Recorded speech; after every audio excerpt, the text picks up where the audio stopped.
आपने घबराना नहीं, आपने घबराना नहीं, आपने घबराना नहीं, आपने घबराना नहीं, आपने घबराना नहीं। हमेशा से देखते रहे हैं कि भारत अपना असर रसूख इस्तेमाल करता है और न सिर्फ ये कि मुख्तलिफ इंटरनेशनल इदारों को दबाव में लाता है, प्लेयर्स पर भी दबाव बढ़ाना शुरू हो चुका है। अगर आपने अभी तक हमारा चैनल सब्सक्राइब नहीं किया तो अभी सब्सक्राइब करें और बेल आइकॉन को क्लिक करके हमारी लेटेस्ट वीडियोस के बारे में अपडेट जानें। अगस्त का महीना आते ही ऐसा लगता है कि कुछ बड़ा होने वाला है। वैसे आपको बता दें, ये सच है, कुछ बड़ा ही हुआ है।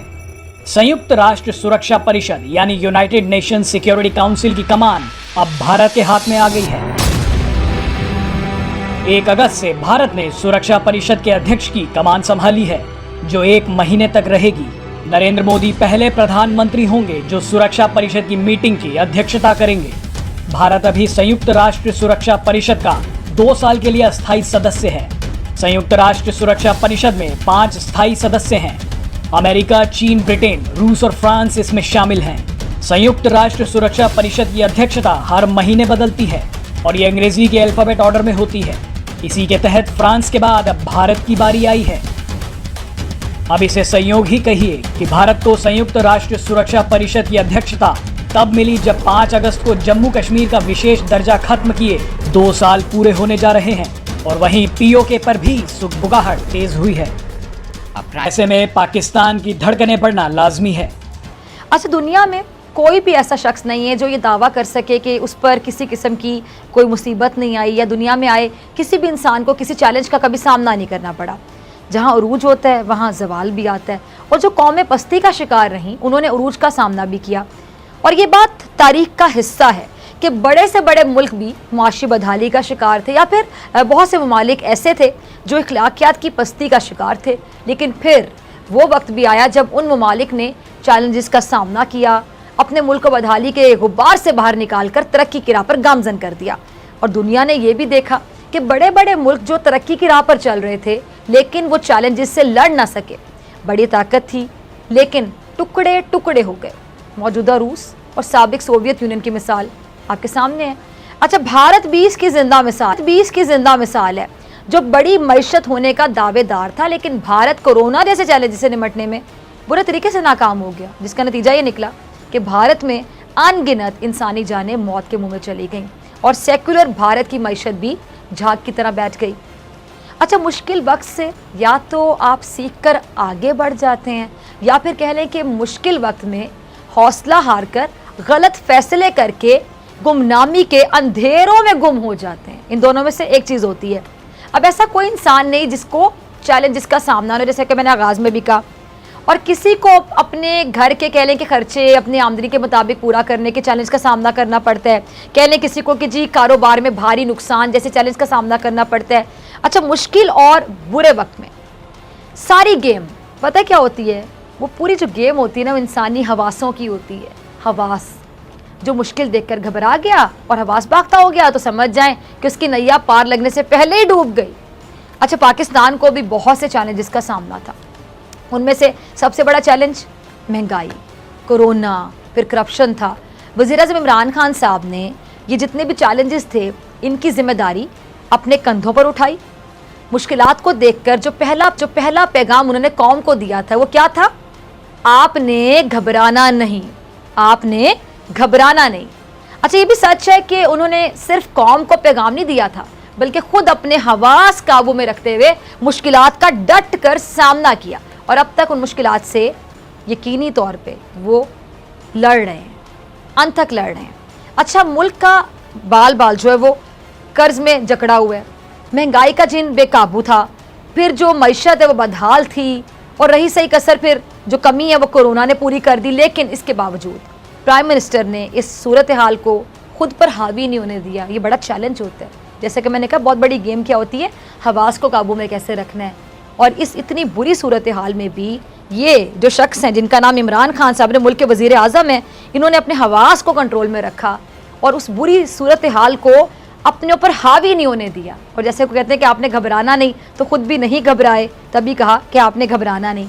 और एक बड़े लीडर की हैसियत से अवाम को उन्होंने कहा कि आपने घबराना नहीं है, हालात बहुत जल्द काबू में आ जाएंगे। लेकिन हुआ क्या कि वजीर आजम साहब के घबराने वाली बात का मजाक ही बन गया।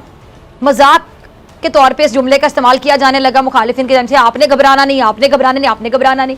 किसी ने गहराई में जाके देखा नहीं कि इस जुमले का आपकी नफ्सियात पे क्या असर होता है। क्योंकि आपको क्या, आपने घबराना नहीं, कोई मुश्किल में होता है, आपके कंधे पे हाथ रखता है, कोई दोस्त कहता है यार घबराना नहीं है, परेशान ना हो, मुसीबत टल जाएगी। इस जुमले का नफ्सियाती क्या असर होता है, ये मुखालिफिन को, तनकीद करने वाले को शायद नहीं मालूम था, इसलिए उन्होंने मजाक का निशाना बनाया, आपने घबराना नहीं, आपने घबराना नहीं, आपने घबराना नहीं।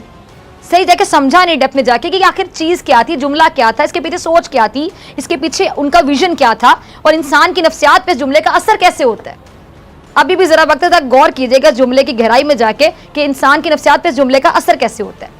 अच्छा, प्राइम मिनिस्टर साहब ने कोरोना के हवाले से भी बड़े चैलेंज का सामना किया और क्या किया जी, स्मार्ट लॉकडाउन की टर्म मुतारिफ करवाई। फिर क्या हुआ, उस पर भी लोगों ने मजाक उड़ाया, मुखालिफिन ने खूब कह के लगाए, जोर जोर से कह के लगाए। लेकिन फिर क्या हुआ कि मुखालिफिन को भी ये जो बेलगाम कोरोना है उसको रोकने के लिए उसी स्मार्ट लॉकडाउन उसको अपनाना पड़ा, इस पर कह के लगाए गए थे। दुनिया ने तारीफ की उस स्मार्ट लॉकडाउन की और फिर मुखालिफिन ने भी माना कि हाँ शायद ये सही फैसला था।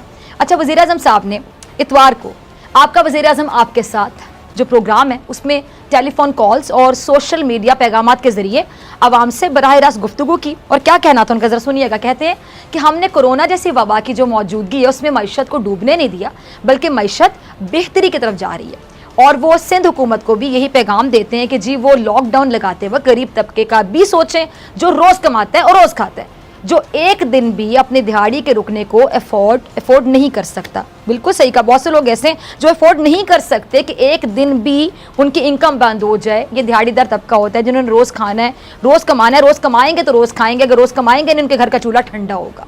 अच्छा, अब इसमें कोई शक नहीं है कि कोरोना अब भी हमारे सरों पर मंडला रहा है। चौथी लहर का ख़तरा पहले से ज़्यादा है। अगर हम एहतियात कर लें तो ये हमारा हुकूमत के साथ भरपूर तावन होगा।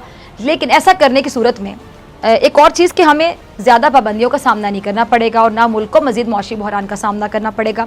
अब नाज़रीन, कोरोना की जो एक नई किस्म सामने आई है ना, और भारतीय डेल्टा वायरस के बाद इसकी एक जो नई और ख़तरनाक शक्ल या वेरिएंट कह लें, तबाही मचाने को तैयार है। अब तहकीक क्या बताती है, तहकीक में बात जाहिर की गई है, ये ख्याल जाहिर किया गया है कि जी कोरोना की जो नई किस्म है सबसे ज़्यादा ख़तरनाक हो सकती है। ये कोरोना वायरस सबसे पहले जनूबी अमेरिका के ममालिक में फैला और अब 26 ममालिक में ये तो भाई है ना, ये तबाही मचा रहा है, फैल चुका है 26 ममालिक तक। पहले डेल्टा को सबसे ज़्यादा तेज़ी से फैलने वाला जो डेल्टा वायरस है, वेरिएंट है, इसको सबसे ज़्यादा तेज़ी से फैलने वाला और ख़तरनाक वायरस करार दिया जाता रहा। लेकिन अब ये कहा जा रहा है कि ये जो नया वायरस है ये उससे भी ज़्यादा ख़तरनाक है या एडवांस कह लें। अच्छा, हुकूमत की पूरी कोशिश ये है कि वो लोगों को भूख से भी बचाए और बीमारी से भी। और मैं दोबारा कहूँगी बहुत बड़ा चैलेंज होता है। अब अपना आप को खुद को वहाँ रख के सोचें कि आपके सामने एक चैलेंज है कि आपने बीमारी से भी बचाना है, भूख से भी बचाना है, मतलब रोज़गार किसी का मुतासिर ना हो, कोई बीमार भी ना हो। कितनी मुश्किल ये सूरत हाल होगी किसी के लिए भी जिसने ये डिसीजन लेना है कि भूख से भी कोई बच जाए, कोरोना से भी बच जाए, रोज़गार भी मुतासिर ना हो, लॉकडाउन भी लग जाए, बीमारी भी ना फैले, मईशत भी चलती रहे। बहुत मुश्किल डिसीजंस होते हैं। और ये जो मुल्क की मईशत है उसका नुकसान भी नहीं होने देना। जब आपने ये डिसीजन लेना तो आपने सोचना है कि मईशत का नुकसान भी ना हो, बीमारी भी ना फैले। कैसे, ज़रा सोचिएगा। अब यही वजह है कि NCOC के जो सरबराह हैं असद उमर साहब, उन्होंने क्या कहा है कि कोरोना वायरस के जो मुस्बत केसेस हैं उनकी शरह बढ़ने के सबब मुल्क के जो अहम शहर हैं उनमें 31 अगस्त तक नई पाबंदियों का ऐलान कर दिया गया है। और वज़ीर आज़म की जानिब से मंजूरी के बाद असद उमर ने अहम शहरों में जो नई पाबंदियाँ हैं इनका ऐलान किया। उन्होंने क्या कहा, ज़रा भी सुनिएगा। जिन शहरों में पाबंदियों का इतलाक होगा उनमें सूबा पंजाब में रावलपिंडी, लाहौर और फैसलाबाद शामिल हैं। खैबर पख्तूनख्वा में पेशावर, एबटाबाद और सूबा सिंध में कराची और हैदराबाद में 8 तारीख तक पाबंदियों का नफाज रहेगा। असद उमर साहब के बकौल अगर मुस्बत केसेस की शरह बरकरार रहती है तो कराची और लाहौर में 8 तारीख के बाद भी ये पाबंदियाँ लागू रहेंगी। अब जैसा कि मैंने पहले भी कहा नाज़रीन, और अपने बहुत से प्रोग्राम्स में मैंने बात की कि अगर हम बदएहतियाती ना करें, यानी हम अगर SOPs पर अमल करें और बदएहतियाती ना करें तो हम पाबंदियों से बच सकते हैं। लेकिन हमने SOPs की अगर मेरे को धज्जियाँ उड़ाई हैं तो गलत नहीं होगा। धज्जियाँ उड़ाई गई ना कि SOPs क्या है हमें तो नहीं पता। अभी भी बहुत से लोग हैं, क्या है कोरोना हमें नहीं पता।